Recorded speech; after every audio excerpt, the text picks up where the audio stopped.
குரு வணக்கங்கள். வாழ்க வளமுடன்.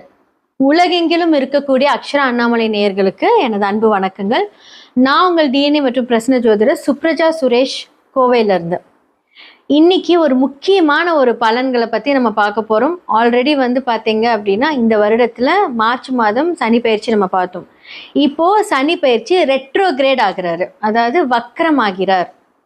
ஆல்ரெடி எவ்வளோ பெரிய விஷயங்கள் ஒவ்வொரு ராசிக்கும் லக்னக்காரர்களுக்கும் நிறைய மாற்றங்கள் நம்ம பார்த்துட்டு வந்துட்டு இருக்கோம். இன்னைக்கு அந்த மாற்றங்கள் ரெட்ரோகேட் ஆகிறது, வக்ரமாகிறது. பொதுவாக ஒரு கிரகம் வக்ரமானா ஆப்போசிட் பலன். வக்ரம் இன்னும் எப்படி எடுத்துக்கணும் அப்படின்னா, நேராக போயிட்டு இருக்கிற ஒரு கிரகம் கொஞ்சம் அப்படியே ஸ்லோவாக அப்படியே பேக் சைடு வருவாங்க. எல்லா கிரகமும் வக்ரமாகும், அது எல்லாமே கொஞ்சம் ஸ்பீடாக வக்ர நிவர்த்தி ஆகும். ஆனால் நம்மளுடைய சனி கோள் பார்த்தீங்க அப்படின்னா ஆல்ரெடி அவர் ரொம்ப லேட். எந்த ஒரு பாவத்துக்கு மாறினாலுமே 2.5 வருஷம் எடுத்துக்குவார். இப்போ ரெட்ரோகிரேட் ஆகுறாரு. அது மட்டும் ஸ்பீடாக நடக்குமா? கண்டிப்பாக கிடையாது. ஸோ என்ன பண்ணுவார் அப்படின்னா ரொம்ப ஸ்லோ ப்ராசஸ் தான் சனி பகவான் அப்படின்னு எடுத்துக்கிட்டிங்கன்னா. சரி, ஓகே. 2026 ஜூலை மந்த் 26 அன்னைக்கு ரெட்ரோகேட் ஸ்டார்ட் ஆகுது, வக்ரம் ஸ்டார்ட் ஆகுது. எப்போ நிவர்த்தி ஆகிறாரு அப்படின்னா டிசம்பர் 10 நிவர்த்தி ஆகிறாரு. ஓகே, இப்போ பொதுவாக எந்த ஒரு பிளானட்டாக இருந்தாலும் வக்ரம் ஆகுது அப்படின்னா இப்போ ஒரு பாவகத்திலேருந்து முந்தைய பாவத்துக்கு போகும். இப்போ மீனம் அப்படின்னா கும்பத்துக்கு போகிறது தான் ரெட்ரோகிரேட். ஆனால் சனி ரொம்ப ஸ்லோ பிளானட் அப்படிங்கிறதுனால மீனத்திலே ரெட்ரோகிரேட் ஆகுறாரு. இப்போ ஃபார் எக்ஸாம்பிள் உத்திரட்டாதி 4ஆம் பாதத்தில் இருக்காரு அப்படின்னா உத்திரட்டாதி 3, 2, 1 அந்த மாதிரி ஒரு மெதுவாக அங்கே ரெட்ரோகிரேட் ஆகுறாரு, அங்கே நிவர்த்தி ஆகுறாரு. ஜூலை 26 டிசம்பர் 10 வரைக்குமே. ஸோ இந்த காலகட்டத்தில் மேஷம்லேருந்து மீனம் வரைக்கும் எப்படிப்பட்ட அதிர்வளைவுகள், ஸோ அதன் மூலியமாக நடக்க இருக்கக்கூடிய என்ன விஷயங்கள் நடக்கும், இது ஸ்டார்ட் பண்ணுறதுக்கு முன்னாடி நான் சொல்லிடுறேன். ஏன்னா இப்போது நிறைய ஜாதகத்தில் பார்த்தீங்க அப்படின்னா உங்களுடைய சனி பகவான் இப்போ ஃபார் எக்ஸாம்பிள் மேஷம் எடுத்துக்கிட்டீங்க அப்படின்னா அவங்க பார்த்தீங்க அப்படின்னா 10க்கும் 11க்கும் உரியவர். அவர் எந்த இடத்துல இருக்காரு அதனுடைய பலன்களை மட்டுமே 12ஆம் இடத்துல இருந்து கொடுக்கும். ஓகேங்களா? நான் இதை முன்னாடி கிளியராக சொல்லிடுறேன். ஸோ பொது பலன்கள் அப்படிங்கும்போது ஒரு சில பேர்த்துக்கு அந்த கிரகங்கள் அங்கேயே இருக்கும். அப்போ நான் சொல்கிற இந்த கருத்துக்கள் அவங்களுக்கு ரொம்ப மேட்ச் ஆகும். அப்போ உங்களுடைய சுய ஜாதகத்தை பாருங்க. உங்கள் சுய ஜாதகத்தை பார்த்து ஒருவேளை பிரச்சனையாக இருக்கக்கூடிய கிரகம் அந்த பாவகம் வக்ரமானால் ரொம்ப ரொம்ப நல்லது. இப்போ ஃபார் எக்ஸாம்பிள் இப்போது 10க்கு 11க்கும் உரிய சனி 8ஆம் இடத்துலேருந்து 12ஆம் இடத்தோட ரிசல்ட்ஸ் எல்லாம் கொடுக்குது அப்படின்னா 8, 12 அப்படின்னாலே கொஞ்சம் பிரச்சனைக்குரிய பெரிய ப்ராப்ளம் தான். அந்த இடம் வக்ரமாகுதுன்னு வச்சுக்கோங்களேன், அப்படி ஆப்போசிட் நடக்கும். ஒரு சில பேர்த்துக்கு நல்ல இடத்துல இருக்கக்கூடிய பாவகம் வக்ரமாகும் போது இந்த சனி பகவானால் வக்ரம் ஆகிறது என்றால் அவங்க எல்லாமே கொஞ்சம் ஜாக்கிரதையாக இருக்கணும். இது ஃபார் எக்ஸாம்பிள் உங்களுக்கு புரியணும் அப்படிங்கிறதுக்காக நான் சொல்கிறேன். அப்போ மேஷம்லேருந்து மீனம் வரைக்கும் எந்தெந்த ராசிக்காரர்கள் ஜாக்கிரதையாக இருக்கணும், யாருக்கெல்லாம் லக்கு, அதே மாதிரி உங்களோட சுய ஜாதகத்தை கண்டிப்பாக வெரிஃபை பண்ணுங்கள். கீழே இருக்க நம்பருக்கு காண்டாக்ட் பண்ணுங்கள், உங்களுடைய ஜாதகத்தை வெரிஃபை பண்ணுங்கள். எல்லாருக்குமே நிவர்த்திகள் இருக்குது. ஸோ இப்போ நம்ம மேஷம்லேருந்து மீனம் வரைக்கும் சனி வக்ர பயிற்சி பலன்கள் எப்படி இருக்குது அப்படின்னு பார்த்துடலாம். ரிஷப ராசி மற்றும் லக்னக்காரர்களுக்கு இந்த சனி வக்ர பயிற்சி 2026 ஜூலை 26 ஸ்டார்ட் ஆகி டிசம்பர் 10 வரைக்கும் இந்த காலகட்டத்தில் இவங்களுக்கு எப்படி இருக்கும்? பொதுவாக ரிஷபத்துக்கு யாரு அப்படின்னா அதிர்ஷ்டம் தரக்கூடிய இடத்தில் சனி பகவான். அடுத்ததான் பார்த்தீங்க அப்படின்னா ஜீவனம் தரக்கூடிய இடத்துல சனி பகவான். அவர் 11ஆம் இடத்தில் வக்ரமாயிருக்கார். ஓகே, 9, 10 அப்படின்னு சொல்லக்கூடிய இந்த காலகட்டத்தில் 9ஆம் இடம் அப்படின்னு சொல்லக்கூடியது தந்தையினால் வரக்கூடிய அதிர்ஷ்டம், நன்மைகள், செல்ஃபாக இந்த ஜாதகர்களுக்கு வரக்கூடிய நன்மைகள். அதே மாதிரி பார்த்தீங்க அப்படின்னா ஜீவனம், ரெகுலராக பிஸ்னஸ் பண்ணுறாங்க, வேலைக்கு போகிறவங்கள பற்றி கிடையாது, பிஸ்னஸ் பண்ணுறவங்க. ஏன்னா 9, 10 11ஆம் இடத்துல வக்ரம். இப்போ 11ஆம் இடத்துல பார்த்தீங்க அப்படின்னா அழகாக அந்த ஸ்லோவாக மூவ் பண்ணுவார். ஆல்ரெடி சனி பகவான் அங்கிருந்து ரிஷபத்தை பார்க்கிறார், 3ஆம் பார்வையை பார்க்குறார். ஓகே, இது எப்படி? நிறைய பேர் சொல்லுவாங்க ரிஷபத்துக்கு எல்லாரும் நல்லா இருக்குன்னு சொல்கிறீங்க, ஆனாலும் எனக்கு நல்ல காரியம் இன்னும் நடக்கலை அப்படின்னா இப்போ நடக்கும். ஓகே, எப்படி நடக்கும் அப்படின்னா சனி பகவான் 3ஆம் பார்வையை பார்க்கிறார் இல்லையா? அப்போ வந்து என்னன்னா 3ஆம் பார்வை அப்படின்னு சொல்லக்கூடிய அந்த பார்வை ஸ்தானத்தில் ஒரு மந்தத்தன்மை, முயற்சிகளில் தடுமாற்றம், தடைகள். ரிஷபத்துக்கு 11ஆம் இடத்துல இருக்காரு. ஆனா சனி 11ஆம் வீட்டுல இருந்து 3ஆம் பார்வை. இப்போ வந்து பாத்தீங்க அப்படின்னா அந்த வைஸ் வர்சா மாதிரி ஒரு பார்வை தான் அது. ஒருவேளை உங்களோட சுய ஜாதகத்தில் பரிவர்த்தனை யோகங்கள் ஏதாவது இருந்தது அப்படின்னா அப்போ வந்து அந்த யோகம் வந்து டபுளா இருக்கும். ஓகே, இப்போ வந்து பார்த்தீங்க அப்படின்னா 9, 10 கொரியர் 11ஆம் இடத்துல இருக்கும்போது ரிஷபத்துக்கு என்ன அப்படின்னா ஆல்ரெடி நிறைய ப்ரொமோஷன் வாங்கியிருப்பீங்க. இப்போ அந்த ப்ரொமோஷன்ஸில் என்ன ஆகும் அப்படின்னா சில தடைகள், பிரச்சனைகளை பார்க்கக்கூடிய இந்த காலம். ஏன்னா கெட்டதாக இருக்கிறவங்களுக்கெல்லாம் நல்லது நடக்கும். ஆல்ரெடி நல்ல இடத்துல போய் இருக்கிறவங்களுக்கு சில தடைகள் வரும். கெட்டது நடக்காது, தடைகள். அப்போ ரிஷப ராசி மற்றும் லக்னக்காரர்களுக்கு இந்த காலகட்டத்தில் உங்களுடைய தாத்தா சொத்து, அப்பாவோட அப்பாவோ அம்மாவோட அம்மாவோ ஏதாவது ஒரு சொத்துக்கள், இல்லை நீங்கள் ஒரு இடம் வாங்குறீங்க அப்படின்னா நீங்கள் கொஞ்சம் ஜாக்கிரதையாக உங்களோட இன்வெஸ்ட்மெண்ட்டை நீங்கள் பண்ணணும். அப்ராடு ட்ரிப்ஸ் எல்லாம் போகிறீங்க அப்படின்னா கொஞ்சம் யோசித்து பார்த்து பண்ணுங்க. ஓகே, ஸோ 10ஆம் இடம் அப்படின்னு சொல்லக்கூடிய பிஸ்னஸ் வந்து ஆல்ரெடி வந்து ஒரு பிளான் போட்டிருப்பீங்க. அந்த பிளான் வந்து எக்ஸிக்யூட் பண்ணுற காலம் இதுவான்னு கேட்டால் வேண்டான்னு சொல்லுவேன். ஏன்னா இது வந்து பார்த்தீங்க அப்படின்னா உங்களுக்கு ஃபேவராக இருக்கா அப்படின்னு கேட்டால் கொஞ்சம் வெயிட் பண்ண சொல்கிறேன். ஃபேவராக இருக்குது, உங்களுக்கு எல்லாமே நல்லா இருக்குது, உங்களுடைய தசாபுக்தி காலங்களையும் வச்சு நம்ம செக் பண்ணிக்கலாம். ஆனால் இப்போ அது வந்து ஃபேவராக இருக்கான்னு கேட்டால் இப்போ ஒரு தடையை கொடுக்கும். அப்போ வந்து சனி பகவான் ஏற்கனவே வந்து பார்த்தீங்கன்னா மந்தக்காரகர். அப்போ வந்து என்னென்னா நீங்களும் மந்தத்தன்மையை கொஞ்சம் பொறுமையாக போனீங்க அப்படின்னா அவர் நிறைய ஐடியாஸ் கொடுக்க ஆரம்பிச்சிருவார். எப்போவுமே ஒரு பிளானட்டை நான் இயக்குங்கன்னு தான் சொல்லுவேன். என்கிட்ட வந்து நிறைய பேர் ஹாரோஸ்கோப் பார்ப்பாங்க. நானும் என் ஹஸ்பண்டும் வந்து பிரிஞ்சு இருக்கக்கூடிய இந்த காலகட்டத்தில் என்னால் வந்து அவர் பிரிஞ்சு இருக்க முடியல, ஆனால் அவர் வந்து என்னை பிரிஞ்சிருக்க சொல்கிறாரு அப்படின்னா தயவு செஞ்சு அதை ஆக்டிவேட் பண்ணுங்கள். டிவோர்ஸு அந்த மாதிரி எந்த விஷயத்துக்கு போகாதீங்க. கொஞ்ச நாள் தனிமையாக பிரிஞ்சிருங்க. நீங்கள் உங்கள் அம்மா வீட்டுக்கு போங்க, நீங்கள் ஸ்பேஸ் கொடுங்கன்னு சொல்லுவேன். ஏன்னா அது விதிப்படி அந்த கிரகம் இயக்கினால் நமக்கு அடுத்த காரியம் நடக்கும். அந்த கிரகத்தை நம்ம இயக்க விடாமல் நம்ம வந்து பிரச்சனையிலே போயிட்டு மேலும் பிரச்சனையை டோட்டலாக பிரிஞ்சிடும். என்றைக்குமே வந்து ஒரு ப்ராப்ளம் ஆகுது அப்படின்னா அதை ஆக்டிவேட் பண்ணி கொஞ்சம் ஸ்பேஸ் கொடுத்தா அதற்கான வழிமுறைகள் நமக்கு கிடைக்கும். நம்ம வந்து விட்டுட்டோம் அப்படின்னா அவங்க வந்து இன்னொரு கல்யாணம் பண்ணிக்குவாங்க, இல்லை விட்டுட்டோம் அப்படின்னா இப்போ ஒரு பிஸ்னஸ் பார்ட்னர்ஸ் விட்டுட்டோம் அப்படின்னா அவங்க வேறு பிஸ்னஸ் போயிடுவாங்க. அப்புறம் அந்த மாதிரி காலகட்டத்தில் உங்கள் சுய ஜாதகத்தை பாருங்கள், அதுக்கான நிவர்த்தி இருக்கும். இப்போ வந்து நம்ம பொது பலன்கள் தான் சொல்கிறது, எப்படி ஆக்டிவேட் பண்ணலாம், என்ன பண்ணலாம் அப்படின்னு. அதே மாதிரி ரிஷபத்துக்கு வந்து பார்த்தீங்க அப்படின்னா இப்போது முட்டிக்கு கீழே வந்து பெயின் ஸ்டார்ட் ஆகக்கூடிய காலம். அப்போ ஹெல்த்து, வெல்த்து, அதுக்கப்புறம் வந்து பார்த்தீங்க அப்படின்னா காலபுருஷனோட வீட்டில் இது இப்போ 2வது வீடு அப்படிங்கிறனால இந்த தொண்டை, சளி, அங்கே சந்திரன் ஆல்ரெடி உச்சம். அப்போ வந்து பார்த்தீங்க அப்படின்னா இவங்களுக்கு எல்லாமே வந்து சனி வந்து என்ன பண்ணுவார் அப்படின்னா இந்த பார்வை பார்க்குற மூலிமா சளி, இருமலெல்லாம் வந்துச்சு அப்படின்னா சீக்கிரமாக அதை சரி செய்ய விட மாட்டார், ரொம்ப லேட்டாக போகும். அப்போ உங்களோட ஹெல்த்தில் வந்து ஃபார் எக்ஸாம்பிள் நான் சொல்கிறேன், கோல்ட் அண்ட் காஃப் வந்துச்சுன்னா அப்படின்னு, அப்போ உங்களோடக்கு எந்த மாதிரியான ப்ராப்ளம்ஸ் இருக்கோ அதை வந்து என்ன பண்ணுவார் அப்படின்னா லேட் பண்ணுவார், சீக்கிரமாக அது வந்து சரி செய்ய முடியாத மாதிரி பண்ணுவார். அப்போ இப்போ இருக்கிறதுக்கே வந்து ப்ரிப்பேர் ஆகிக்கோங்க எல்லாமே. ஸோ ரொம்ப அதிகமாக வந்து வெளியே போய் கோல்டான ஐட்டம்ஸ், தேவையில்லாத ஃபுட் ஐட்டம்ஸ் இதெல்லாமே சாப்பிட்றத தவிர்த்துக்கோங்க. ஃபுட் பாய்சன் ஆகும், அது மூலிமா உங்களுடைய வயிறு எல்லாமே அஃபெக்ட் ஆகும். அப்போ இப்போவே வந்து அந்த கன்சர்ன்டாக நீங்கள் வந்து அதை கொஞ்சம் பார்த்து எடுத்துக்கிட்டீங்க அப்படின்னா இதுதான் விதியை மதியால் வெல்லலாம் ஆகும், ஆனால் பெருசாக பாதிக்காது. ஏன்னா வந்து பார்த்தீங்கன்னா லைஃப் இஸ் அ கேம். ஆக்சுவலாக அந்த கேமில் வந்து பார்த்தீங்க அப்படின்னா நம்ம வந்து எப்படி நம்மளை காப்பாற்றிக்கணுங்கிற நாலேஜ் வந்து கடவுள் நமக்கு கொடுத்துருவார். எல்லா அப்டக்கல்ஸும் நம்ம தாண்டி தான் வரணும். அப்போ நீங்கள் அது எவ்வளோ சாமர்த்தியமாக அதை வந்து நீங்கள் பண்ணணும் அப்படிங்கிறது. இப்போ பாருங்கள், யாருமே தப்பு பண்ணாதவங்க கிடையாது. எல்லாருக்குமே அவங்களுடைய செயல்களை எல்லாமே நியாயமாக இருக்கும்போது எல்லாருமே எல்லா செயல்களும் இறங்கி பண்ணதான் செய்வாங்க. அப்போது நமக்கு அந்த சனி பகவான் சனி பார்வையில் இருக்கும்போது என்னாகும் அப்படின்னா அதனை திருத்திக்கிறதுக்கான ஒரு விஷயத்தை கொடுப்பாரு. லைஃபாக இருக்கட்டும், உங்களோட ஃப்ரெண்ட்ஷிப்பாக இருக்கட்டும், இல்லை உங்களுடைய படிப்பாக இருக்கட்டும், ஸோ உங்களோட வீட்டு சூழ்நிலைகளில் எல்லாமே கடவுள் வந்து உங்களுக்கு அதை வந்து கண்முன்னே என்ன பிரச்சனை இருக்குது அப்படின்னு பார்க்கக்கூடிய காலம்தான் சனியின் பார்வை. அப்போ வந்து 9, 10 அப்படின்னு சொல்லக்கூடிய இடத்துல உங்களுடைய தந்தைக்கு ஏதாவது உடல் நலக்குறை இல்லாமல் பார்த்துக்கோங்க. ஸோ ஜீவனம் அப்படின்னு சொல்லக்கூடிய உங்களுடைய பிஸ்னஸில் வந்து பார்த்தீங்கன்னா புது ஐடியாஸை இப்போ கொஞ்சம் ஸ்டாப் பண்ணுங்கள். ஆல்ரெடி இருக்கக்கூடிய விஷயங்களை நீங்கள் கண்டினியூ பண்ணலாம். புதுசாக ஏதாவது சைன் போடுறது, புதுசாக ஏதாவது ஒன்று பண்ணுறது, புதுசாக ஏதாவது வந்து நீங்கள் அப்கிரேட் ஆகுறதால இப்போ வேண்டாம்.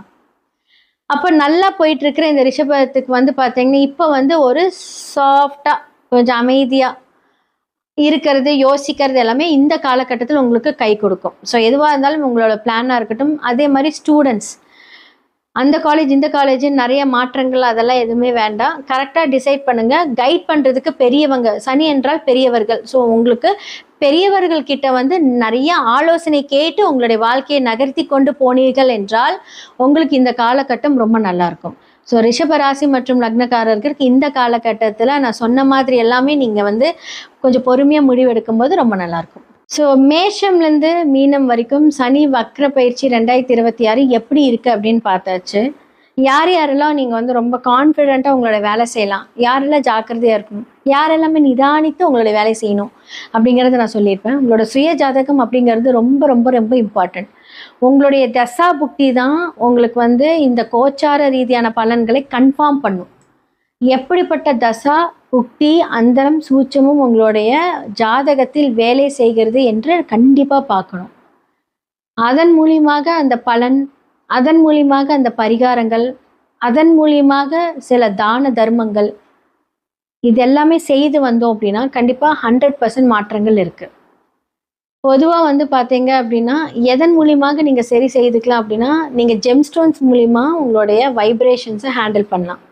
நியூமராலஜி மூலிமா அந்த கிரகத்தை எதெல்லாம் நீங்கள் டீஆக்டிவேட் பண்ணணும், எதெல்லாம் வந்து ஆக்டிவேட் பண்ணணும், உங்களுக்கான ஃபேவரட் நம்பர்ஸ் என்ன, எல்லாமே வந்து உங்களுக்கான அதிர்ஷ்ட குறியீடுகள் எல்லாத்தையுமே நம்ம ஆக்டிவேட் பண்ணி அந்த விஷயத்தை வந்து நம்ம ஹேண்டில் பண்ணும்போது எப்பேற்பட்ட அவயோக தசையாக இருந்தாலும், எப்பேற்பட்ட சனி பாதிப்புகள் இருந்தாலும் விதியை மதியால் வென்று நாம் நம்மளுடைய விஷயத்தை சரி செய்து கொள்ளலாம்.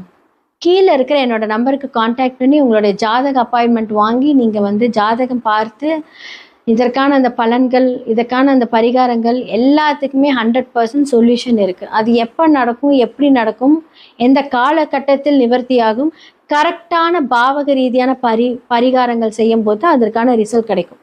ஒருத்தருக்கு திருமணமே ஆகலை அப்படின்னா வாழை மரம் வெட்டுங்க, செவ்வாய் தோஷம் இருக்குது, ராகுகேது தோஷம் இருக்குது, சர்ப்ப தோஷம் இருக்குது, இந்த மாதிரி பண்ணுங்கள் பொதுவாக சொன்னால் யாருக்குமே அது வந்து நடக்காது. அது பரிகாரம் உங்களோட ஜாதகத்தில் ரிஃப்ளெக்ட் ஆகுதா இல்லை என்ன மாதிரியான பாவகத்திலேருந்து அது ரிஃப்ளெக்ட் ஆகுதோ அதற்கான பரிகாரங்கள் செய்தால் மட்டுமே அதற்கான நிவர்த்தி கிடைக்கும். இது உண்மை. ஸோ சனி யாருனால அஃபெக்ட் ஆகிருக்கீங்க அப்படின்னா அதற்கான பரிகாரங்கள், ராகு கேதுனால யாரில் அஃபெக்ட் ஆகிருக்கீங்கன்னா அதற்கான பரிகாரங்கள், மாந்தி மூலியமாக யாருக்கெல்லாம் வந்து அஃபெக்ட் ஆகிருக்கோ அதற்கான பரிகாரங்கள். ஜாதகத்தில் ஒரு விஷயம் மட்டும் பார்க்கக்கூடாது, பல விஷயங்கள் பார்க்கணும். ஸோ உங்களுடைய நம்பர்ஸ், என்னோட நம்பர் கீழே ரிஃப்ளெக்ட் ஆகிருக்கு. நீங்கள் அந்த நம்பருக்கு காண்டாக்ட் பண்ணி உங்களோட அப்பாயின்மெண்ட் புக் பண்ணுங்கள். நன்றி, வணக்கம். அக்ஷரா அண்ணாமலை யூடியூப் நேயர்கள் அன்பர்கள் அனைவருக்கும் யோக பிரபாவின் அன்பான வணக்கங்கள். இந்த பதிவில் நம்ம எதை பற்றி பார்க்க போகிறோம் அப்படின்னா சனி பகவானுடைய வக்ர பயிற்சி. அதாவது இதற்கு முன்னாடி சனி பயிற்சியிலலாம் சனி பகவானாலே நிறைய பேர் ஒரு மாதிரி பதட்டம் பயத்திலே இருப்பாங்க. அப்படி இருக்கும்போது சனி பயிற்சினாலே ஒரு பதட்டம் பயம். இதே இது சனி பகவான் வக்ரம் ஆயிட்டாரு அப்படின்னா நம்மளுக்கு என்னென்னலாம் பாதிப்பு வரப்போகுதுன்னு சொல்லி நிறைய ஒரு பதட்டத்துலேயும் பயத்துலேயும் நிறைய பேர் இருப்போம். அப்படிப்பட்டவங்களுக்கு இது என்ன மாதிரியான ஒரு சூழலை ஏற்படுத்துது, என்ன மாதிரியான ஒரு மாற்றத்தை சனி பகவான் வக்ரபெயர்ச்சி காலத்தில் ஏற்படுத்துகிறாரு அப்படிங்கிறத பற்றி நம்ம பார்க்கலாம். முதல்ல வந்து சனி பகவான் ஜூலை 27ஆம் தேதியிலேருந்து டிசம்பர் 11ஆம் தேதியிலேருந்து அவருடைய வக்ரபெயர்ச்சி காலம் இருக்குது. கரெக்டாக வந்து பார்த்திங்கன்னா 138 நாட்கள் இருக்குது. இதே இது மீனத்தில் இருக்கிற சனி பகவான் அதே இதிலே வக்ரமாகிறாரு. அதாவது ரேவதி நட்சத்திரம் மீன ராசியில் இருக்கிற சனி பகவான் வக்ரமாகி, அதாவது ஜூலை 27 முதல் 10வது மாதம் 9ஆம் தேதி வரைக்குமே வக்ரகதியில் இருக்கார். அதுக்கப்புறம் வந்து பார்த்திங்கன்னா அதே 10வது மாதம் 9ஆம் தேதி முதல் உத்திரட்டாதி நட்சத்திரத்திலேருந்து உத்திரட்டாதி நட்சத்திரத்தை அடைகிறாரு. சரிங்களா? இப்படிப்பட்ட அங்கேருந்து டிசம்பர் 11ஆம் தேதி வரைக்குமேவும் வக்ர பயிற்சியாக இருக்கிறாரு. இப்படி இருக்கிற 138 நாட்களுமே ஒரு பதட்டமாகவே இருக்கணும். ஒரு என்ன சொல்கிறது, அப்புறம் நம்மளுக்கு அத்தனை மாதமும் அத்தனை நாட்களும் நாங்கள் பயத்தோடு தான் இருக்கணுமா அப்படின்னு கேட்டால் அந்த அளவுலாம் பயப்பட தேவையே இல்லை. இதில் என்ன வழியான மாற்றம் ஏற்படுது அப்படின்னா 31/10/2026 அன்று அன்னைக்கு வந்து பார்த்திங்கன்னா குரு பகவான் அதிச்சாரமாக சிம்மத்துக்குள்ள கூடிய குரு பகவான் வந்து அதிச்சாரமாக போகிறாரு. அதுக்கு முன்னாடி கடகத்தில் இருக்கிற குரு பகவான் நம்மளுடைய மீனத்தில் இருக்கிற சனி பகவானை பார்த்துக்கிட்டே இருப்பார். அப்படி பார்த்துட்டே இருக்கும்போது அதிகப்படியான பாதிப்புகளோ அதுபடியான எதுவுமே இருக்காது. ஏன்னா நம்மளுடைய இயற்கை சுபரே குரு பகவான் தானே. அப்படி இருக்கும்போது ஒரு நல்ல பார்வையாக பார்க்கும்போது பாதிப்பு இருக்காது. ஆனால் நான் சொன்ன அந்த 31ஆம் தேதியிலேருந்து அவர் என்ன பண்ணுறாருன்னா, கொஞ்சம் குரு பகவான் விலகி போகிறாரு மீன ராசியை பார்க்காம.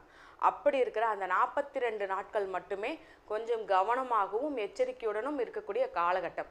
ஸோ அப்படிப்பட்ட அந்த 42 நாட்களில் மட்டும் நம்ம என்ன மாதிரியான எச்சரிக்கை உணர்வோடு இருக்கணும், அதற்கு என்ன மாதிரியான வழிபாடு பண்ணலாம் அப்படிங்கிறத பற்றி முழுசாக இந்த 12 ராசிகளுக்கும் ஒவ்வொரு ராசியாக நம்ம தொடர்ச்சியாக பார்த்துக்கிட்டே வாங்க இந்த வீடியோவை. அதனை பற்றின வழிபாடும் செய்யுங்க.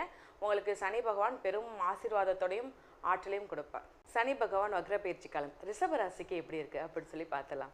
ரிஷப ராசியை பொறுத்தளவுக்கு வந்து பார்த்தீங்கன்னா ரொம்பவே நன்றாகவே இருக்குன்னு சொல்லலாம். அதாவது வேலையில் இடமாற்றம், பதவி உயர்வு, தொழிலில் நான் ஒரு தொழில் பண்ணிக்கிருக்கேன், ஒரு வேலை பண்ணிக்கிருக்கேன், அதை விரிவுபடுத்தலாமா அப்படின்னு கேட்டால் நிச்சயமாக விரிவுபடுத்தலாம். வேலைக்கு அதாவது இதே ஒரு தொழில் பண்ணிக்கிருந்தாலும் புதிய தொழில் ஆரம்பிக்கலாமா, அந்த புதிய தொழிலை வெளியூர் போடலாம், இல்லை வெளிநாடுக்கு ஏற்றுமதி இறக்குமதி பண்ணுறதுக்கு உண்டான அமைப்பு இருக்குதான்னு கேட்டால் நிச்சயமாகவே அதற்குண்டான அமைப்பு இருக்குது. அதன் மூலமாக உங்களுக்கு வருமானம் நன்றாக வரும். ஏன்னா உங்களை சுற்றி பார்த்தீங்கன்னா அதாவது உங்களுக்கு எவ்வளோ நெகட்டிவான விஷயம் நடந்தாலும் நீங்கள் ஒரு பாசிட்டிவான ஒரு பர்சன், உங்களை சுற்றி ஒரு பாசிட்டிவான உங்களுக்காக செய்யக்கூடிய நிறைய பேர் இருப்பாங்க. நிறைய பேர் சம்பாதிச்சு வச்சுருப்பீங்க, நற்பெயர்கள் நிறைய பேர் சம்பாதிச்சு வச்சுருப்பீங்க. அப்படி இருக்கிற இந்த காலகட்டம் உங்களுக்கு உங்களுக்கான காலகட்டமாக இந்த சனி பகவான் வக்ர பயிற்சி காலம் இருக்குது. ஆல்ரெடி குரு பயிற்சியும் உங்களுக்கு சூப்பராக இருக்குது. அடுத்து வந்து பார்த்திங்கன்னா நிதி நிலையில் நல்ல முன்னேற்றம் இருக்குது. அதாவது உங்களை உதாசீனப்படுத்தின உங்களோட உறவுகள் வந்து உங்களை மதிக்கவே மதிக்காமல் எதுக்கு வீட்டுக்குள்ளே வந்துருக்காங்க அந்த மாதிரிலாம் மூஞ்சி அடிக்க மாதிரி பேசுகிறது இல்லை, நீங்கள் ஒன்றத்துக்குமே ஆக மாட்டப்பா, ஒரு வேலையும் ஒன்றத்துக்கு ஆக மாட்டாலாம் சொன்ன உங்கள் உறவுகள் உங்களுடைய வளர்ச்சியை பார்த்து அவங்களே உங்களை தேடி வர்றதுக்கு உண்டான அமைப்பு இந்த சனி பகவான் வக்ர பயிற்சி காலத்தில் இருக்குது. அவங்களே உங்களை தேடி வருவாங்க. உங்கள் மேலே ரொம்ப அன்பாக வச்சுருக்கேன்னு சொல்லி உங்கள் அன்பை அவங்க எதிர்பார்ப்பாங்க ரொம்ப. ஆனால் உங்களுக்கு தெரியும், உங்களை பொறுத்த வரைக்கும் எப்படின்னா இடத்துக்கு தகுந்த மாதிரி உள்ள அன்பு வந்து எப்பவுமே உங்களுக்கு மாறாது. ஒரு நிலைத்தன்மையோட ஒரு அன்பு தான் நீங்கள் எப்பவுமே ஒருத்தரை பற்றி ஒரு விஷயம் நீங்கள் கரெக்டாக கணிச்சிங்கன்னா அது கரெக்டாக தான் இருக்கும். அதே மாதிரி தான் இந்த ஒரு போலியான ஒரு அன்பெல்லாம் உங்கள் முன்னாடி இருக்கவே முடியாது. சரிங்களா? அப்படியா, சரி வரியா, நான் பார்த்துக்கிறேன், அதாவது நான் என்னோட நிலைப்பாட்டில் தெளிவாக இருப்பேன் அப்படிங்கிறத நீங்கள் ரொம்பவே தெளிவாக யோசிப்பீங்க. இது உங்களுடைய இந்த சனி பகவான் வக்ர பயிற்சி காலத்தை பொறுத்த வரைக்கும் மற்றவங்களுடைய ஆலோசனைப்படி இல்லாமல் உங்களுடைய சுய சிந்தனைப்படி செயல்பட்டாவே ரொம்பவே சிறப்பு. சரிங்களா? அவங்க ஆளாளுக்கு ஒவ்வொரு விஷயம் சொல்கிறாங்கப்பா. ஒரு சிலர் நல்ல விதமாக சொல்லுவாங்க, ஒரு சிலர் இவங்க எப்படி முன்னேற முடியும், இல்லை இவன் எப்படி முன்னேற முடியும், நல்லா இருந்துட்டா நம்மளை விட முன்னேறிடுவானே, நம்மளை விட பெரிய ஆளாக வந்துடுவானே, தலையில் தட்டி உட்கார வைக்கணும்னு சொல்லலாம் சில பேர் மாற்றி ஏதாவது ஒரு விஷயம் சொல்லுவாங்க. அப்படி இருக்கும்போது உங்களுடைய சுய சிந்தனைப்படி நீங்கள் உங்களை ஆலோசனை நீங்களாக யோசித்து இதை நம்ம பண்ணலாமா வேணாமான்னு யோசித்து பண்ணுறதே ரொம்பவே சிறப்பானது. இந்த காலகட்டத்தில் வந்து பார்த்திங்கன்னா உங்களுடைய வீட்டில் உள்ள ஒரு சுப நிகழ்ச்சி நடக்கும்போது உங்கள் வீட்டில் அது எந்த சுப நிகழ்வுனாலும் இருக்கலாம். திருமணம் இல்லாதவங்களுக்கு திருமணமே ஆகலை, எனக்கு இத்தனை வருடமாச்சு, இல்லை எனக்கு திருமணம் பக்கத்தில் வந்து தட்டி போயிடுச்சு, என்ன வரன் வந்தாலும் சரி ஏதாவது ஒரு பிடிக்கலை, இல்லை ஏதாவது ஒரு தடங்கள் வந்துக்கிட்டே இருக்குது அப்படின்னு சொல்கிறவங்களுக்கு இந்த சனி பகவான் வக்ர பயிற்சி காலம் திருமணத்திற்கு உண்டான ஒரு ஆசீர்வாதத்தை கொடுக்குது. வீட்டில் சுப நிகழ்ச்சி, அதாவது இது மாதிரி குழந்தை இல்லாதவர்களுக்கு ஒரு கல்யாணம் இத்தனை வருஷம் ஆயிடுச்சு குழந்தை இல்லை அப்படின்னு கேட்குறவங்களுக்கு, மனமுறிவு வேண்டுறவங்களுக்கு இந்த காலகட்டம் குழந்தைக்கு உண்டான அமைப்பை நிச்சயமாக ஏற்படுத்தி தருது இந்த சனி பகவான் வக்ர பயிற்சி காலம். ரெண்டாவது வந்து பார்த்திங்கன்னா இந்த காலகட்டம் குழந்தைகளுக்கு கல்வியில் வந்து முழு கவனம் செலுத்தணும். அதாவது நம்மளுடைய கவன சிதறல் ஏற்படுறதுக்கு உண்டான அமைப்பெல்லாம் இருக்குது. ஸோ எவ்வளோ தூரம் கல்வியில் கவனம் செலுத்தணுமோ அவ்வளோ தூரம் கவனம் செலுத்தணும். அங்கே படிக்கிறது சரி ஓகே, நம்மளுக்கு என்ன தெரிஞ்சிருச்சுல, நம்ம வந்து இன்னைக்கு எழுதி பார்க்கலாம், நாளைக்கு எழுதி பார்க்கலாம் அப்படின்னு நீங்கள் தள்ளி போடாமல் இருக்கிறதே சிறப்பு. ஆக்சுவலாக உங்கள்கிட்ட ஒரு ஒர்க்கை கொடுத்தா அதாவது ஒரு 4 மணி நேரம் 5 மணி நேரம் பண்ண வேண்டிய ஒர்க்கை ½ அன் ஹவரில் முடிச்சிருவீங்க, 1 ஹவரில் முடிச்சிருவீங்க. ஆனால் அது பண்ணுறதுக்கு ஸ்டார்ட் பண்ணுறதுக்கு உங்களுக்கு ஒரு மைண்டு வேணும். இல்லை நாளைக்கு பண்ணலாம், நாளை கழிச்சு பண்ணலான்னு படிக்கிறதாக இருந்தாலும் சரி, ஒரு ஒர்க்கு பண்ணுறதாக இருந்தாலும் சரி தள்ளி போய்கிட்டே இருக்கும். அதை மட்டும் நீங்கள் தவிர்த்துட்டாலே ரொம்பவே நன்றாக இருக்கும். இதில் பெண்கள் வந்து குறிப்பாக நகைகளோ வெளியில் அங்கே போகும்போது பர்ஸு பணம் கொண்டு போகும்போது இந்த விஷயங்களை மட்டும் கொஞ்சம் கவனமாக வச்சுருக்கணும், எதுவும் மிஸ் பண்ணாமல் இருக்கணும். இந்த காலகட்டத்தில் பெண்கள் வந்து கொடுக்கல் வாங்கல்லாம் கொஞ்சம் கவனமாக வச்சுருக்கணும். யார் என்னன்னே தெரியல, கஷ்டப்படுறேன்னு சொன்னால் கூட காசு கொடுக்கறது, இல்லை அவங்கள்ட்ட அமௌண்ட் கொடுத்தா திருப்பி வராது, இருந்தாலும் அவங்கள்ட்ட அமௌண்ட் கொடுக்கறது, இந்த மாதிரி விஷயங்கள்லாம் பண்ண வேண்டாம். இது மருத்துவ செலவுகள் ஏற்பட கொஞ்சம் வாய்ப்பு இருக்குது. கொஞ்சம் உங்கள் உடல்நிலையில் அக்கறை செலுத்துறது ரொம்பவே நல்லது. சரிங்களா? சரி, என்ன வழிபாடு பண்ணால் நல்லா இருக்கும்னு சொல்லி பார்க்கும்போது, நீங்கள் அதாவது உங்களை பொறுத்த வரைக்கும் சிவபெருமான் வழிபாடு பண்ணுங்கள், முருகர் வழிபாடு பண்ணுங்கள். இந்த 2 வழிபாடு பண்ணாலே ரொம்ப சிறப்பாக இருக்கும். ஞாயிற்றுக்கிழமை தோறும் சரி, திங்கக்கிழமை தோறும் சரி, சிவன் கோவிலுக்கு போயிருங்க. நீங்கள் போய் உட்காந்து மனமுருகி அழுது அப்போல்லாம் வேண்டவே வேண்டாம். சும்மா ஜஸ்ட்டு போய் அவரை பார்த்து நின்று வழிபாடு பண்ணிட்டு வந்தாலே போதும், ஒரு 5 நிமிஷம். அதுவே உங்களுக்கு இருக்கிற அந்த ஒரு நிறைய நெகட்டிவான ஒரு மைண்ட், அதாவது ரொம்ப கஷ்டப்பட்டு இப்போ தான் கொஞ்சம் கொஞ்சமாக ஒரு நல்ல நிலைமைக்கு வந்து இருக்கக்கூடிய ரிஷபராசினியர்களுக்கு இந்த வழிபாடு பண்ணுறது மூலமாக கூட ஒரு ஆற்றல் கிடைக்கும். முருகப்பெருமான் வழிபாடும் உங்களுக்கு சிறப்பம்சமாக இருக்கும், சூப்பராக இருக்கும். சரியா? கண்டிப்பாக இந்த 2 வழிபாடும் பண்ணுங்கள். உங்களுக்கும் உங்களுடைய குடும்பத்திற்கும் கடவுளின் அருள் பரிபூர்ணமாக கிடைக்கும். இப்போ உங்களுடைய ராசிக்கு சனி பகவான் வக்ரப்பெயர்ச்சி காலத்தை பற்றி நம்ம பார்த்துட்டோம். என்ன மாதிரியான ஒரு மாற்றத்தையும் எந்த மாதிரியான ஒரு எச்சரிக்கை உணர்வையும் கொடுக்குறான்னு சொல்லி பார்த்துட்டோம். மேலும் நம்ம என்ன வழிபாடு பண்ணால் இதனுடைய பாதிப்புலேருந்து நம்ம தப்பிச்சுக்கலாம் அப்படிங்கிற மாதிரியான ஒரு விஷயமே நம்ம பார்த்துட்டோம். சரிங்களா? அது கண்டிப்பாக வழிபாடு பண்ணுங்கள், இதன் பாதிப்புலேருந்து நீங்கள் மீண்டு வந்துடுவீங்க. இது பார்த்தீங்களா, இது உங்களுக்குரிய பொதுவான பலன்கள் மட்டும்தான். உங்களுடைய ராசிக்கு ஒவ்வொருத்தருக்கும் கொடுக்கப்பட்ட பொது பலன்கள். இது நீங்கள் தனிப்பட்ட முறையில் பார்க்கணும்னா உங்களுடைய பிறந்த தேதி நேரத்தை வைத்து உங்களுடைய ஜாதகத்தை வைத்து பார்த்தோம்னா அக்யூரேட்டாக உங்களுக்கு எந்த மாதிரியான விஷயம் நடக்குது, என்ன மாதிரியான மாற்றம் ஏற்படுகிறது அப்படிங்கிறத சொல்லி பார்க்கலாம். ஸோ உங்களுக்கு உங்களுடைய தனிப்பட்ட ஜாதகத்தை பற்றின ஆலோசனை தேவைப்படுதுன்னு சொல்லி நீங்கள் பார்க்கணுன்னு நினச்சிங்கன்னா கீழே உள்ள நம்பருக்கு நீங்கள் காண்டாக்ட் பண்ணி அப்பாயின்மெண்ட் புக் பண்ணி ஜாதகம் பாருங்கள். உங்களுடைய வாழ்வு வளமான வாழ்வாக இருக்கணும். வாழ்த்துக்கள். ஞானானந்தமயம் தேவம் நிர்மலஸ்படிகாகிருதிம் ஆதாரம் சர்வ வித்யானாம் ஹயக்ரீவம் பாஸ்மகே. அக்ஷரா அண்ணாமலை யூடியூப் சேனல் நேயர்களுக்கு அஸ்ட்ரோ கேஎஸ் ஐயங்காரின் பணிவான நமஸ்காரங்கள். சனி வக்ரம் 15/7/2026 30/11/2026 வரலும் உண்டான காலகட்டத்தில் சனி பகவான் வக்கரமாகிறார். முதல்ல சனி பகவான் வக்கரம் என்றைக்கு ஆகிறார் அப்படின்னா ஆனி மாதம் 31ஆம் நாள் புதன்கிழமை சனி வக்கரமாகுது. சரி, வக்கரம்னா என்ன அப்படின்னு பார்க்கும்பொழுது, வக்கரம் அப்படின்னு சொல்லும் பொழுது அதாவது வருட கிரகங்கள்னு சொல்லக்கூடிய குரு சனி இந்த 2 கிரகங்களுக்கும் சரி, மற்றபடி சுக்கிரன் செவ்வாய் மற்றும் புதன் இந்த 3 கிரகங்களுக்கும் வக்கரகதி நிச்சயமாக உண்டு. என்னென்னா சூரியனிலிருந்து அதாவது எந்த ஒரு கிரகமோ அந்த கிரகத்திலிருந்து 5ஆம் இடத்திற்கு சூரியன் வரும்பொழுது, அதுவும் சனிக்கு பார்த்தோம்னா சனிக்கு 5ஆம் இடத்தில் சூரியன் வரும்பொழுது வக்கரகதி ஆரம்பமாகிறது. 9ஆம் இடத்துல வரும்பொழுது வக்கர நிவர்த்தி அடையும். இது ஒரு முறையும் வரக்கூடியது. ஒரு தடவைக்கு 2.5 வருஷம் ஒரு சனி பகவான் ஒரு ராசியில் இருக்கார் அப்படின்னா 2 முறை வக்கர அடையக்கூடிய வாய்ப்புகள் மிகவும் அதிகம். அதாவது ஒரு வருஷத்துக்கு ஒரு தரம் அடையக்கூடிய வாய்ப்புகள் நிச்சயமாக உண்டு. சரி, இந்த சனி வக்கரம் அப்படின்னும் பொழுது அவருடைய வலிமை சற்று கம்மியாக கூடும். இதனால் என்ன அப்படின்னா கெடு பலன்கள் அவரால் கெடு பலன்கள் கொண்ட ராசிக்காரர்களுக்கு சற்று அதாவது இளைப்பாறக்கூடிய வாய்ப்புகள் உண்டு, மூச்சு விடக்கூடிய வாய்ப்புகள் உண்டு. அதாவது 7.5 சனி, அஷ்டமத்து சனி, அர்த்தாஷ்டம சனியெல்லாம் நடக்கிறவர்களுக்கு கொஞ்சம் பிரச்சனைகள் சிறிது காலம் நிச்சயமாக நகர்ந்து செல்லக்கூடிய வாய்ப்புகள் உண்டு. சரி, இப்போது சனி பகவான் என்ன ராசியில் இருக்காருன்னு பார்ப்போம். அதாவது மீன ராசியில் இருக்கார், உத்திரட்டாதி 3ஆம் பாதத்தில் இருக்கார். 3ஆம் பாதத்தில் வக்கரகதி அடையார் 15/7/2026. அதுக்கப்புறம் 31/8 அப்போ பார்த்தோம்னா 2ஆம் பாதத்துக்கு வரார். அதாவது உத்திரட்டாதி 2ஆம் பாதத்துக்கு வரார். அதற்கு பிறகு 30/10/2026 அப்படி பார்த்தோம்னா அன்றைக்கி 1ஆம் பாதத்துக்கு வரார். அதற்கு பிறகு 30/11/2026 1ஆம் பாதத்திலிருந்து வக்கர நிவர்த்தி அடைகிறார். சரியா? வக்கர நிவர்த்தி பலன்கள் தனியாக பார்ப்போம். இப்போ வக்கரத்தினுடைய பலன்கள் என்னன்னு பார்ப்போம். இந்த காலகட்டத்தில் சனி பகவானுடைய வலிமை குன்றி இருக்கக்கூடும். அதனால் கோச்சார பிரகாரம் வரக்கூடிய பிரச்சனைகள் இன்னல்கள் சற்று கம்மியாகக்கூடிய வாய்ப்புகள் நிச்சயமாக உண்டு. அதுவும் இந்த 7.5 சனியில் இருக்கிறவா கும்பம், மீனம், மேஷம் இந்த 3 ராசிக்காரர்களுக்கும் 7.5 சனி போயின்ட்டுருக்கு. அது தவிர பார்த்தோம்னா தனுசு ராசிக்காரர்களுக்கு 4ஆம் இடத்துல அர்த்தாஷ்டம சனி, சிம்ம ராசிக்காரர்களுக்கு அஷ்டமத்து சனியும் போயின்ட்டுருக்கு. இந்த காலகட்டத்தில் இவாளுக்கெல்லாம் சற்று பிரச்சனைகள் சற்று குறையக்கூடிய காலகட்டமாக இருக்கும். ஒரு சுமூகமான நிலைமை வரக்கூடிய வாய்ப்புகள் நிச்சயமாக உண்டு. சரி, இந்த சனி பகவானுக்கு பிரச்சனைகள் வலிமை குறைந்தாலும் சில இடத்துல வந்து உங்களுக்கு பிரச்சனைகளை அதிகமாக கூட்டக்கூடிய வாய்ப்பு உண்டு. அதாவது சில ராசிக்காரர்களுக்கு பரம எதிரியாக இருக்கக்கூடியவர், அதுவும் வந்து சிம்ம ராசி கடகராசியெல்லாம் வந்து பரம எதிரின்னு சொல்லக்கூடியவர்.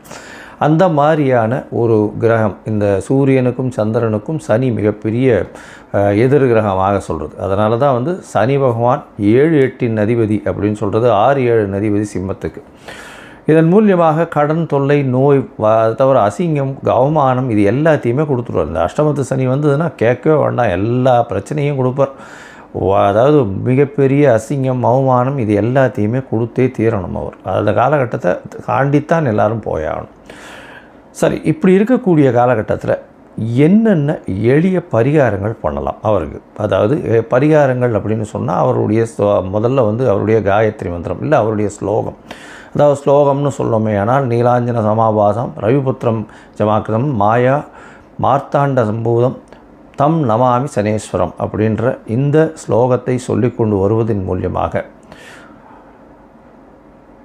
சனி பகவானுடைய பிரச்சனைகள் குறையக்கூடிய வாய்ப்புகள் உண்டு. அதுவும் சனிக்கிழமை சொல்கிறது இந்த 139 நாளும் சொல்கிறது ரொம்பவும் நல்லது. இது இல்லை அப்படின்னா அதாவது ஓம் காகத்வஜாய வித்மஹே கட்கஹஸ்தாய தீமஹி தன்னோ மந்த பிரச்சோதயாத்துன்னு ஒரு நாளைக்கு 8 தடவை முறை சொல்கிறது மிகவும் நல்லது. சரி, இதை விட கொஞ்சம் இதுவாக இருந்ததுன்னா பக்கத்தில் இருக்கிற கோவில்களுக்கு போயிட்டு வர்றது, அதாவது சனீஸ்வரன் நவகிரக சன்னதியில் சனீஸ்வரனை சனிக்கிழமை வழிபட்டு வருது. ஆஞ்சநேயர், அதை தவிர விநாயகர், இவர்கள் இருவரும் கட்டினவர்கள், அதாவது சனீஸ்வரனை கட்டியவர்கள்னு சொன்னவர். அதனால் இவர்களை இவர்களை சேவிச்சுட்டு வர்றதன் மூலியமாக உங்களுடைய பிரச்சனைகள் நிச்சயமாக விலகக்கூடும். இது தவிர பார்த்தீங்கன்னா சனி பகவானுக்கு உண்டானது எள்ளு, காகத்திற்கு சாதம் போடுறது, அதுவும் வந்து சனிக்கிழமை அன்றைக்கி சுடசாதம் போடுறது மிகவும் விசேஷம். அதற்கு பிறகு நீங்கள் வந்து அன்னம் புசிப்பது ரொம்பவும் நல்லது.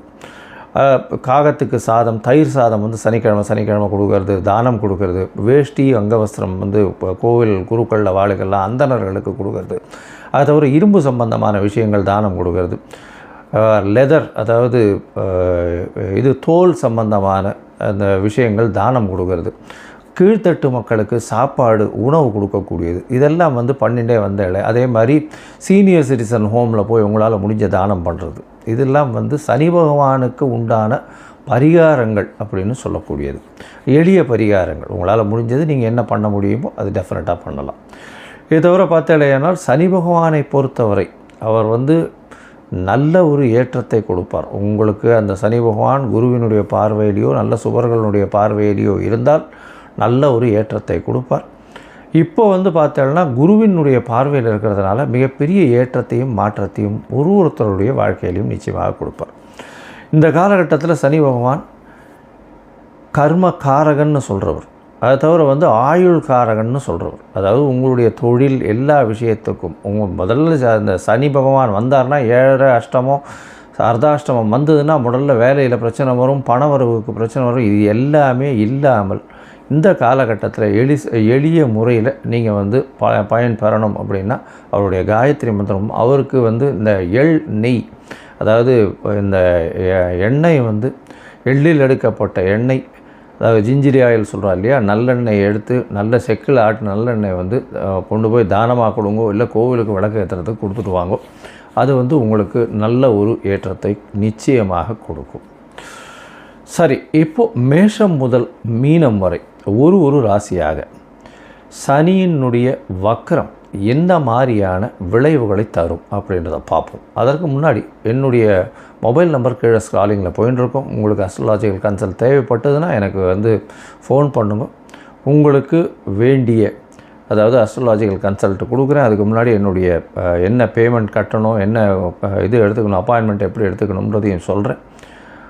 அது பேமெண்ட் கட்டிவிட்டு யூடிஆர் நம்பர் ஷேர் பண்ணிவிட்டு உங்கள் அப்பாயின்மெண்ட்டையும் எடுத்துகிட்டு அதுக்கேற்ற மாதிரி நம்ம வந்து அதை பற்றி பேசலாம். சரி, இப்போ மேஷம் முதல் மீனம் வரை சனி வக்ரம் எப்படி இருக்குதுன்னு பார்ப்போம். ரிஷபம், கிருத்திகை, ரோகிணி, மிருகசீரிஷம் இந்த 3 நட்சத்திரம் 9 பாதங்களை கொண்ட ராசி. பொதுவாகவே பார்த்தோம்னா இந்த ரிஷபராசிக்கும் துளாராசிக்கும் பெரிய ஏற்றம் என்னென்னா சனி பகவானால் நல்ல ஒரு ஆதாயம் தான் கிடைக்கும். ஏன்னா ரிஷபத்தை பொறுத்தவரை 9 பத்தின் அதிபதி. அதனால் வந்து பார்த்தோம்னா எப்பொழுதுமே பொதுவான காரியங்களில் இருந்தார்களேயானால், பொதுவாக மக்கள் சேவையில் இருப்பார்களேயானால் அவர்களுக்கு பெரிய ஏற்றம் கிடைக்கக்கூடிய காலகட்டமாக அமைப்போகிறது. சரி, இந்த காலகட்டத்தில் ரிஷபராசிக்காரர்களுக்கு 11ஆம் இடத்துல சனி வக்கரகதி அடைகிறார். சனி வக்கரகதி அடையும் போது என்னென்ன பலன்கள் வருது அப்படின்னு பார்ப்போம். சனி பகவான் உங்களுடைய ராசிக்கு 11ஆம் இடத்துல லாபஸ்தானத்தில் இருக்கார். லாபங்கள் சற்று குறையக்கூடிய வாய்ப்புகள் நிச்சயமாக உண்டு. வேலையில் மாற்றங்கள் வரக்கூடிய வாய்ப்பு உண்டு. புதிய வேலை கிடைக்கக்கூடிய வாய்ப்புகள் உண்டு. அதுவும் வந்து 15/7 31/8 வரலும் உண்டான காலகட்டத்தில் உத்திரட்டாதி 3ஆம் மாதம் சனியினுடைய நட்சத்திரத்திலே இருக்கும்பொழுது நிச்சயமாக உங்களுக்கு வேலை கிடைக்கக்கூடிய வாய்ப்பு, வேலையில் மாறுதல்கள் வரக்கூடிய வாய்ப்பு, உங்களுக்கு ப்ரமோஷன் வரக்கூடிய வாய்ப்பு, எடுத்த காரியங்களில் வெற்றி கிடைக்கக்கூடிய வாய்ப்புகள் நிச்சயமாக இருக்கும். அது ஒரு உடல் நலத்தில் நல்ல ஒரு ஏற்றம் இருக்கக்கூடிய காலகட்டமாக இது அமைய போகிறது. உங்களுடைய ராசிக்கு பார்த்தீங்களேயானால் 31/8க்கு பிறகு, அதாவது 31/10 வரலும் கிட்டத்தட்ட பார்த்தீங்கன்னா இந்த காலகட்டத்தில் உங்களுடைய ராசிக்கு குழந்தைகள் மூலியமாக சிறு சிறு தொல்லைகள் வரும். அதோடு பார்த்தோம்னா குழந்தை பிராப்திக்குன்னு பார்த்துட்டு இருக்கிறவர்களுக்கு கொஞ்சம் பிரச்சனைகள் வரக்கூடிய வாய்ப்புகள் இந்த காலகட்டத்தில் நிச்சயமாக உண்டு. மருத்துவர்களுடைய ஆலோசனைப்படி செல்வது ரொம்பவுமே நல்லது. இந்த காலகட்டத்தில் உங்களுடைய ராசிக்கு பார்க்கும்பொழுது அதாவது கடைசி ஒரு 30 நாள் 35 நாள், அதாவது 30/11 வரலும் உத்திரட்டாதி 1ஆம் பாதத்தில் இருக்கார். இந்த உத்திரட்டாதி 1ஆம் பாதத்தில் இருக்கும்போது உங்களுடைய சுகங்கள் குறையக்கூடிய வாய்ப்பு, அலைச்சல் கொஞ்சம் அதிகமாக இருக்கக்கூடிய வாய்ப்பு, தாயின் உடல்நிலையில் சற்று பின்னடைவு இருக்கக்கூடிய காலகட்டமாக இது வரப்போகிறது. இந்த காலகட்டத்தில் அதுவும் வந்து கலைத்துறையில் இருக்கிறவங்களுக்கெல்லாம் திடீர் ஏற்றம் கிடைக்கக்கூடிய காலகட்டம். ஏன்னா வேலையில் மாற்றம் இருக்கும். அது ஒரு புதிய ஏற்றம் கிடைக்கக்கூடிய காலகட்டமாக அமையும். அது தவிர பார்த்தாலேயானால் அதிகமாக அலைச்சல் இருக்கக்கூடிய காலகட்டம். பணம் வருவதற்கு தடை இல்லாமல் இருக்கும். எப்போவுமே சனி பகவான் பொதுவாக ரிஷபத்தில் இருந்தாலே பணம் அதிகமாக வரும். அதுவும் ரிஷபராசிக்காரர்களுக்கு எப்போவுமே பணம் வரக்கூடிய காலகட்டம், எப்பொழுதுமே கையில் பணம் இருக்கக்கூடிய, அதாவது லிக்விட் கேஷ்னு சொல்லக்கூடிய பணம் கையில் இருக்கக்கூடிய காலகட்டமாகவே இந்த காலகட்டம் அமைய போகிறது. கவலைப்படவே தேவையில்லை. உங்களுடைய ராசிக்கு மொத்தத்தில் பார்க்கும்பொழுது இந்த சனி வக்ரம் நல்ல ஒரு ஏற்றத்தை கொடுக்கும். தொழிலில் மாறுதல்கள், புதிய வேலை மாற்றங்கள், வேலையில் ஏற்றங்கள் கிடைக்கக்கூடிய காலகட்டமாக இது அமைய போகிறது. அதோட புதிய கடன் உண்டாகக்கூடிய காலகட்டம், கடன் மூலியமாக புதிய வசதி வாய்ப்புகள் வரக்கூடிய காலகட்டமாக அமையும். புதிய வீடு மனை வாங்கக்கூடிய, வண்டி வாகனம் வாங்கக்கூடிய அந்த சுகங்கள், வண்டி வாகனம் இந்த மாதிரியான விஷயங்கள் அமையக்கூடிய காலகட்டமாக அமைய போகிறது. உங்களுடைய ராசிக்கு குழந்தை பிராப்திக்கு இந்த காலகட்டத்தில் பார்த்துட்டு இருந்தேனால் சனி பகவானுடைய பார்வை இருக்கிறதுனால சிறு சிறு தொல்லைகள் வரக்கூடிய வாய்ப்பு, அதாவது மருத்துவர்களின் ஆலோசனைப்படி செல்வது மிகவும் நல்லது. இந்த காலகட்டத்தில் தனித்து எந்த ஒரு விஷயத்தையும் எடுக்காதீங்க. நீங்களே வந்து டிசைட் பண்ணி பண்ணுறதுன்றது பண்ணாதீங்க. மருத்துவர் ஆலோசனை மிக மிக முக்கியம். அந்த மாதிரி இருக்கிறது நல்லது. உங்களுடைய ராசிக்கு உடல்நிலையில் சற்று பின்னடைவு இருக்கும். கொஞ்சம் ஜாகிரதையாக இருக்கிறது நல்லது. ஏன்னா அலைச்சல் கொஞ்சம் அதிகமாகவே இருக்கும். உங்களுடைய சுகங்கள் கிடக்கூடிய வாய்ப்புகள் கொஞ்சம் அதிகமாகவே இருக்கும். தாயின் உடல்நிலையில் சற்று ஜாகிரதையாக பார்த்துட்டு இருக்கிறது ரொம்பவுமே நல்லது.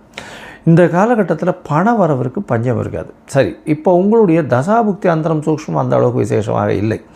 அப்படின்னும் பொழுது எந்த போய் எந்த கடவுளை போய் கும்பிடலாம் அப்படின்னு பார்க்கும் பொழுது இந்த காலகட்டத்தில் ரிஷபராசிக்காரர்களுக்கு, அதுவும் வந்து நீங்கள் அருகில் இருக்கக்கூடிய, அதாவது பார்த்தசாரதி பெருமாள் இல்லைன்னா கிருஷ்ணர், இந்த மாதிரியான தெய்வங்களை போய் வணங்கிட்டு வர்றது மிகவும் நல்லது.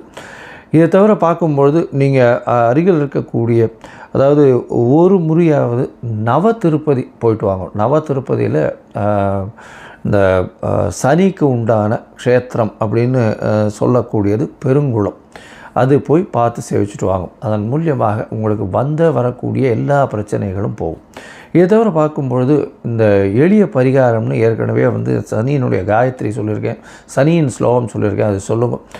தானம் கொடுங்க, இரும்பு தானம் கொடுங்க உங்களால் முடிஞ்சதுன்னா. அதுக்கப்புறம் வந்து இந்த கீழ்த்தட்டு மக்களுக்கு செப்பல், அதாவது செருப்பு வாங்கி கொடுக்கறது, லெதரில் வந்து வாங்கி கொடுக்கறது, இந்த மாதிரியான விஷயங்கள் கொடுங்க. தானம் கொடுங்க. அதை தவிர வந்து உங்களால் முடிஞ்சதுன்னா தயிர் சாதம், சனிக்கிழமை தயிர் சாதம் வந்து அருகில் இருக்கக்கூடிய விநாயகர் கோவிலில் பிரசாதமாக இது பண்ண சொல்லுங்கள், விநியோகம் பண்ண சொல்லுங்கள். காகத்துக்கு சாதம் வச்சுட்டே வாங்கும். இது எல்லாமே சனி பகவானுக்கு உண்டான ஏற்றமான விஷயமாக சொல்லப்படுறது. எண்ணெய், செக்கு எண்ணெய் வந்து அருகில் இருக்கக்கூடிய கோவிலில் உங்கள் தானம் கொடுத்தலையானால் அவர்களுக்கு விளக்கேற்றுறதுக்கு உபயோகமாக இருக்கும். இந்த விஷயத்தில் வந்து நீங்கள் இந்த எளிய பரிகாரங்களை பண்ணுறதன் மூலியமாகவே உங்களுக்கு நல்ல ஒரு ஏற்றம் கிடைக்கக்கூடிய காலகட்டமாக இந்த சனி வக்கரம் அமையும்.